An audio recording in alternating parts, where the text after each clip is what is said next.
ಹೈದರಾಬಾದ್ ಮತ್ತು ಚೆನ್ನೈ ನಡುವಿನ ಪಂದ್ಯದಲ್ಲಿ ಸೃಷ್ಟಿಯಾದ ಕೆಲವೊಂದಿಷ್ಟು ದಾಖಲೆಗಳನ್ನು ನಾವೀಗ ನೋಡೋಣ ಸ್ನೇಹಿತರೆ. ಅದೇ ರೀತಿಯಾಗಿ ಪ್ರತಿ ಮ್ಯಾಚದ್ದು ದಾಖಲೆಗಳನ್ನು ಅಷ್ಟೇ ವಿಡಿಯೋನ ಮಾಡ್ತಾ ಇರ್ತೀನಿ, ದಯಮಾಡಿ ಹೋಗಿ ನೋಡಿ ಸ್ನೇಹಿತರೆ.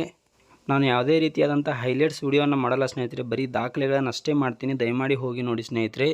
ಇದೀಗ ದಾಖಲೆಗಳನ್ನು ನಾವು ನೋಡೋಣ ಸ್ನೇಹಿತರೆ. ನಮಗೆ ಗೊತ್ತಿರ್ಬೋದು, ಈ ಸ್ಟೇಡಿಯಂನಲ್ಲಿ ಚೆನ್ನೈನಲ್ಲಿ ಸ್ನೇಹಿತರೆ RCB 17 ವರ್ಷಗಳ ನಂತರ ಹೋಗಿ ಅದೇ ಸ್ಟೇಡಿಯಂನಲ್ಲಿ CSKಯನ್ನು ಸೋಲಿಸ್ತು ಸ್ನೇಹಿತರೆ ಈ ಹಿಂದೆ.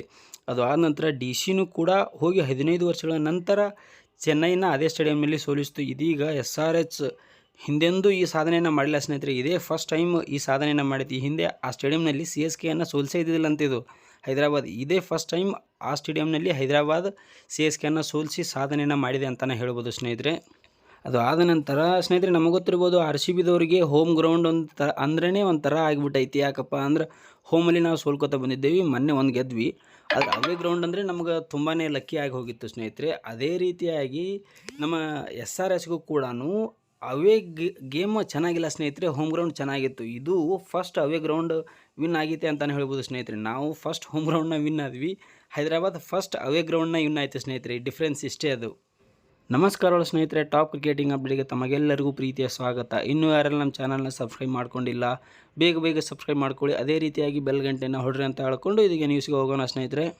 CSKಗೆ ಚೆಕಪ್ ಅನ್ನೋದು ಏನೈತಲ್ಲ ಸ್ನೇಹಿತರೆ, ಇದು ಒಂದು ಭದ್ರವಾದ ಕೋಟೆಯಾಗಿ ಅಂತಲೇ ಹೇಳ್ಬೋದು ಸ್ನೇಹಿತರೆ ಈ ಹಿಂದೆ. ಇದು ಯಾಕಪ್ಪ ಅಂದರೆ ನಾನು ಈಗಾಗಲೇ ಹೇಳಿದ RCB, DC, SRH ಯಾವಾಗ ಜಮಾನದಲ್ಲಿ ಇವು ಆ ಸ್ಟೇಡಿಯಂನಲ್ಲಿ ಗೆದ್ದೋಗಿದ್ದು ಸ್ನೇಹಿತರೆ. ಇದೀಗ ಹೊಳ್ಳಿ ಆ ದಾಖಲೆಯನ್ನು ಮಾಡಿದವು, ಅವರಿಗೆ ಭದ್ರ ಕೋಟೆಯಾಗಿ ಹೋಗಿತ್ತು.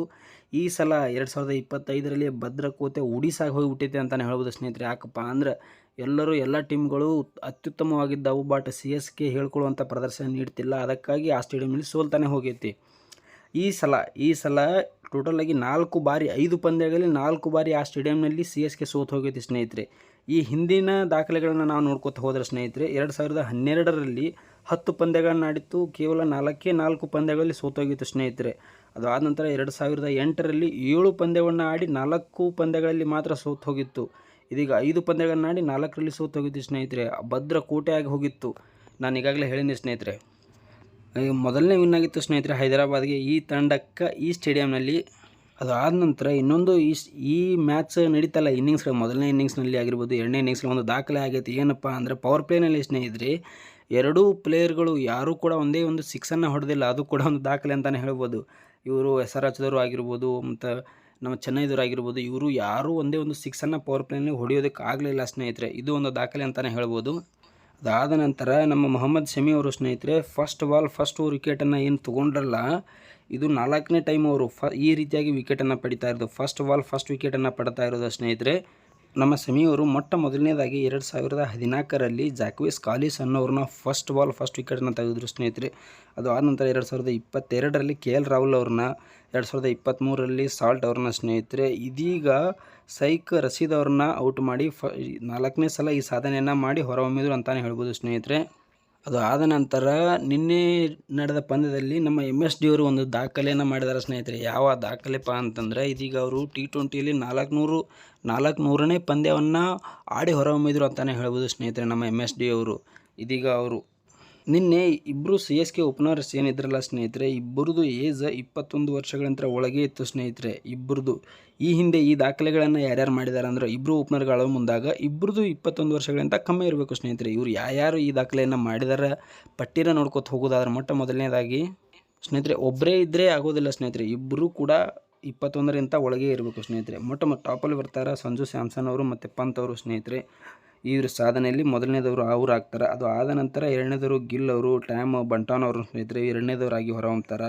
ಅದು ಆದ ನಂತರ ಮೂರನೇದವರಾಗಿ ಅಭಿಷೇಕ್ ಶರ್ಮಾ ಅವರು, ಪ್ರಿಯಾಮ್ ಗಾರ್ಗ್ ಅವರು ಸ್ನೇಹಿತರೆ ನಾಲ್ಕನೇದವರು ಸೈಕ್ ರಶೀದ್ ಅವರು, ಆಯುಷ್ ಮಾತ್ರೆ ಅವರು ಸ್ನೇಹಿತರೆ ಇವರು 4ನೇದವರಾಗಿ ಹೊರಹೊಮ್ತಾರೆ. ನಾನು ಈಗಾಗಲೇ ಹೇಳಿದೆ ಸ್ನೇಹಿತರೆ, ಅತಿ ಹೆಚ್ಚು ವಿಕೆಟ್ಗಳನ್ನು ಮೊದಲನೇ ವಿಕೆಟನ್ನು ತಡೆದವರು ಸ್ನೇಹಿತರೆ ಶಮಿ ಅಂತ ಹೇಳಿದೆ. ಎಲ್ಲ ಯಾರ್ಯಾರು ಈ ಸಾಧನೆಯನ್ನು ಮಾಡ್ಕೊಂಡಾರ ಅಂತ ನೋಡ್ಕೊತ ಹೋಗೋದಾದ್ರೆ ಮೊದಲನೇದಾಗಿ ಶಮಿ ಅವರು ಟೋಟಲಾಗಿ 4 ಬಾರಿ ಈ ಸಾಧನೆಯನ್ನು ಮಾಡಿದ್ದಾರೆ ಸ್ನೇಹಿತರೆ. ಇನ್ನು ನಮ್ಮ ಟ್ರೆಂಟ್ ಬೋಲ್ಟ್ ಅವರು 2 ಬಾರಿ ಈ ಸಾಧನೆಯನ್ನು ಮಾಡಿದ್ದಾರೆ. ಮೂರನೇದವರು ನಮ್ಮ ಭುವನೇಶ್ವರ್ ಕುಮಾರ್ ಅವರು ಕೂಡ 2 ಸಾರಿ ಈ ಸಾಧನೆಯನ್ನು ಮಾಡಿದ್ದಾರೆ. ಇನ್ನು 4ನೇದವರು ಮಲಿಂಗ ಅವರು ಕೂಡ 2 ಸಾರಿ ಈ ಸಾಧನೆಯನ್ನು ಮಾಡಿದ್ದಾರೆ. ಬಟ್ ಈಗ ಅವರು ರಿಟೈರ್ಮೆಂಟನ್ನು ಕೊಟ್ಟಿದ್ದಾರೆ ಸ್ನೇಹಿತರೆ. ಇನ್ನೊಂದು ಏನಪ್ಪ ಅಂದ್ರೆ ಸ್ನೇಹಿತರೆ, ಒಂದು ಸಿ ಎಸ್ ಕೆಗೆ ಅಜೀಬಾಗುವಂಥ ಕೆಲಸ ಏನಪ್ಪ ಅಂದ್ರೆ, ಅತಿ ಸಿಕ್ಸ್ಗಳನ್ನು ಹೊಡೆದಂಥ ತಂಡಗಳ ಈ 2025 ಪಟ್ಟಿಯನ್ನು ನೋಡ್ಕೊತ ಹೋಗೋದಾದ್ರೆ ಟಾಪಲ್ಲಿ ಬರ್ತಾ ಸ್ನೇಹಿತರೆ RR. ಟೋಟಲಾಗಿ ಇವರು 90 ಸಿಕ್ಸ್ಗಳನ್ನು ಹೊಡೆದಾರೆ ಸ್ನೇಹಿತರೆ.